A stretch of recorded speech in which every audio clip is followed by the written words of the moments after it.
Hey guys, welcome to my impressions of the Dune Awakening beta weekend on PC, which I was lucky enough to take part in. You can still maybe check it out now, just head on the Steam page and click request access. The game is due out on the 10th of June and will cost £41.99 for the basic version, £58.50 for the deluxe and £74.99 for the ultimate edition.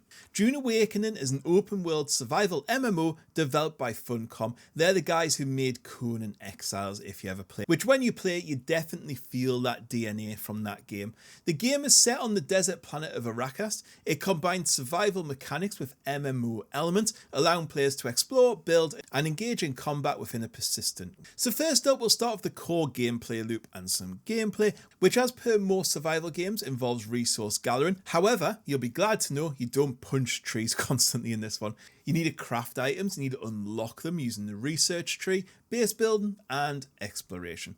You're dropped into this world and you'll start by collecting basic materials to craft your tools, armors and build. This is funny though, as everyone else is doing the exact same tutorial questline, so the place is littered. As soon as you come out the little tutorial cave, there was just like these buildings everywhere. You can't go 5 meters without bumping into some sort of square building. I did try building mine away from the main area, like I explored a little bit, but I soon realised when I went around the other side of the hill, there was just loads and loads of other buildings looking exactly like mine. I will say though, for an intro tutorial to a survival game, it actually did pretty well. It explained most things to you. As you progress, you will construct more advanced structures and equipment and unlock new skills and traits. I would say there's about 8 to 10 hours worth of content here, but as it's a beta, that is totally fine. Combat plays a really important role in the gameplay, as it's one way to get water, believe it or not, because you take the blood out of a dead body and then you take it back to your base and process it into water,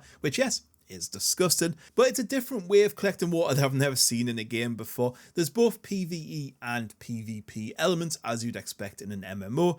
You can engage in battles over territory and resources. It adds that competitive edge to the survival experience. The PvE side comes from the little bandit camps that are dotted about, so you get your binoculars out and you can see them, and they're a really good place for resources, and they respawn after a set period of time. They can pack a bit of a punch. The combat there can be challenging, but it's not too hard. I didn't take part in any PvP, as to be fair I just ran away, like I was not hanging about. There's enough room to get away from people. There's also these giant sandworms. If you're running across the desert you'll like make vibrations and they'll come and get you, which was pretty impressive to see, but they maybe pop up a little bit too often. Like they were just popping up everywhere.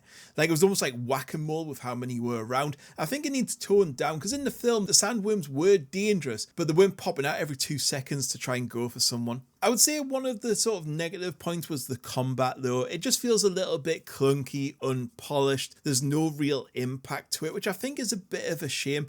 But reading some of the other comments and some of the things people are saying, it seems like I'm not the only one with this issue. It's definitely the weaker aspect of the game so far, and with PvE it can be easily cheesed with the terrain and stuff. The AI isn't particularly clever. Moving on to the rest of the game, like the crafting, resource gathering, building and the survival aspect of the game, this was all pretty easy to understand and do. You only really need 2 or 3 tools for this, and I thought that was really good. You didn't need like 10 axes, 10 pickaxes and other stuff like that. You had like a gathering tool where you can gather metal and rock and other resources. You scan the item and it shows you where to cut, and then you kind of cut and it just gives you the resource nice and easy. You don't have to hit it a million times. It usually took a few seconds. And then to build, you just need a different tool. You know, you kind of have the blueprint down, then you press again and it builds it, and all the menus split into like foundations, tools, machines. The UI and HUD elements here made it really easy to understand. Like it showed you where the outside of the thing was and the inside, for example. Also what I liked is the building didn't take a stupid amount of resources like some games. You weren't hitting the same thing 100 times to get them resources you needed.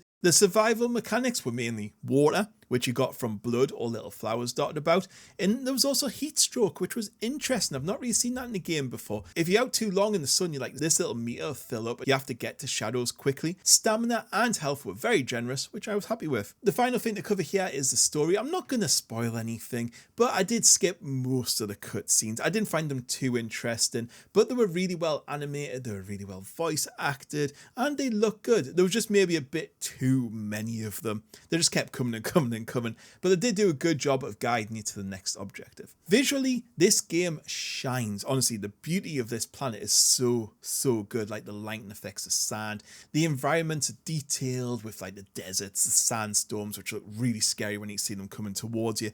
Character models and animations are very well done. The sandworm, maybe a tad stiff, but apart from that, all good. The sound design also complements those visuals. It's got the ambient desert sounds going on, it's got music, and the voice acting is good. However, one thing to note, there are performance issues and bugs affecting the overall experience, but it's a beta, these are to be expected. So in conclusion, I think this does show promise as a survival MMO. You know, it's set in a super rich universe. I mean, there's so much to draw on here, and the films were really good. The game's mechanics do offer a bit of depth and variety, and its visuals and sound design really add to that experience. However, there is a lot of room for improvement, particularly in the combat and performance, and bugs all need ironed out. It also seems June 10th is a tad too close to make many changes, so I'm a little bit worried they just won't make any changes. Personally, it didn't really sell the game to me. You know, $41.99 is a lot of money. And you know, we all know how many failed survival MMOs there has been. I mean, there must just be a graveyard of hundreds. I will keep it on my wish list, and depending on reaction and reviews, I may pick it up down the line, but it's not a must buy for me like I was expecting it to be. Anyways, guys, that's all I have to say on this one. Don't forget to drop this video a like, comment below to let me know what you think of Dune. Will you be picking it up? Will you be wishlisting it or waiting? And most importantly, hit that bell notification so you don't miss a video. Right, I'll catch you on the next one. Goodbye.